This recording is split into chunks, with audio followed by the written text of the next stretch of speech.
We are so grateful for this opportunity to bring stroke education to the community as well as providers. These films were made possible through a grant from Novo Nordisk to tell a little bit about the work that we do at the Fraser Family Coalition. And today we have with us Dr. Rosenwasser. Dr. Rosenwasser, thank you for being with us. Can you tell us a little bit about what you do and who you are? Yeah, good morning, Dr. White. Pleasure to be here. And again, thank you for the opportunity to share some information with you. I'm Robert H. Rosenwasser. I'm the chair of the Department of Neurological Surgery, and I'm the president and CEO of the Vicki and Jack Farber Institute for Neuroscience. Stroke and neurovascular care has been really my career and my profession and my research interest and my clinical interest. And this really started with a discussion with Mrs. Fraser, who in the past, about 30 years ago, had been a patient of mine. She makes no secret about it and really is a champion of this as well. And one of the things that we talked about was developing a center or an institute for stroke prevention and aftercare. And, you know, we're in Philadelphia, so an ounce of prevention is worth a pound of cure, Yes, right? it is.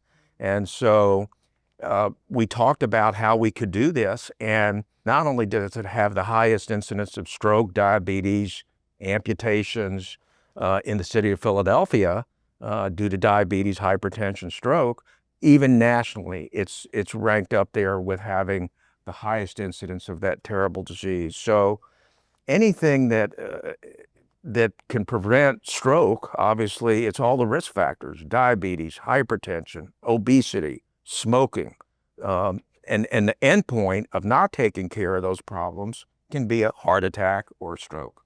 And so the idea, we talked about how to do this. There was no playbook on how to set something like this up, and Dr. White really wrote the playbook, if you will. It had never been done, and the purpose is really education, right? Education, behavior modification in terms of smoking and eating and control of diabetes and hypertension and all the things that we know are contributors to heart disease, but it's the same markers that are contributors to stroke.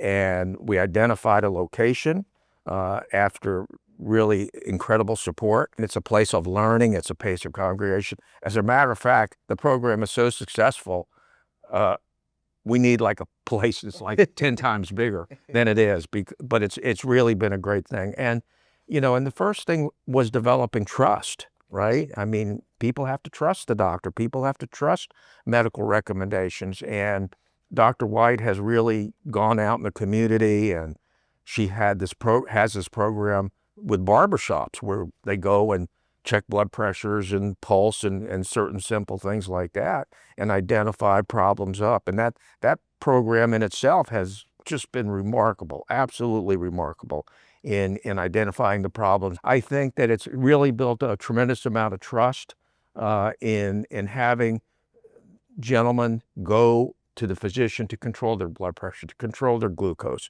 to try to stop smoking, to try to have regular healthy diets. And so it's been a remarkable program. I see the patients after they've had the stroke, but the stroke is the end product of not dealing with all the issues for their lifetime. And again, we talked about it: diabetes, hypertension, smoking, obesity, lipid disorders, etc. So it's been a desire of mine my whole career, and the Fraser Center really is delivering tremendous care and education to really an underserved population. We're so happy that we're part of the Vicki and Jack Farber Institute for Neuroscience. We feel that that's where we need to be at Fraser. And as you said, we offer diabetes education, diabetes prevention programs. We do stress management. We do medication management, as well as hypertension self-management. And we have an extensive nutrition program. So we're very happy to bring all of these programs and projects to the community under your leadership, of course. And we are so grateful to the Fraser family and the Nicoletti family for their contributions to this work. And I just want to also say I totally agree with that, because it wouldn't happen without their support, not only financially, but morally and Yes. and just keeping us going. But I think that the relationship with Temple is unique. Yes. In this arena, we're not competitors. We're working together for a common cause. And it's been a great relationship. Yes. And it's really a model for other programs where universities in the same city should have a mission above and beyond their own in giving back to the community. And this is really a very unique program.